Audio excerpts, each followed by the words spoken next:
এই পৃথিবী ধোঁকা। চলো এই জন্য আল্লাহর দিকে ফিরে আসি।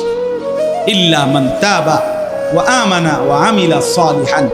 আল্লাহ বলে যে গুনাহ ছেড়ে দিয়ে তওবা করলো, আমি আল্লাহকে বিশ্বাস করলো এবং পুনরায় আবার নেক আমল শুরু করে দিল, ফাউলাইকা ইয়াদখুলুনাল জান্নাহ, আমি আল্লাহ ওয়াদা দিলাম, আমি আল্লাহ তাদেরকে জান্নাতেই ঢুকায়া দেব। ওয়ালা ইউজলামুনা শাইআ, কোনো জুলুম করা হবে না এক বিন্দু। অর্থাৎ পেছনের গুনার জন্য আমি লজ্জা দেব না, বরং তওবা করার কারণে, ফিরে আসার কারণে, নতুন করে আবার নামাজ সেজদা বন্দিগি পাক পবিত্র জীবন চলার কারণে এখন থেকে নিয়ে বাকি জিন্দেগির আমলের বরকতে জান্নাত দিয়ে দেব।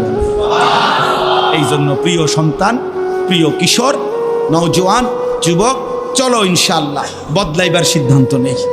সবাই এই পরিমাণ শাহওয়াত, এই পরিমাণ অবৈধ কামনা বাসনা, নারী ছবি অশ্লীলতা বেহায়াপনাতে মাতাল হয়ে গেছে বন্ধু।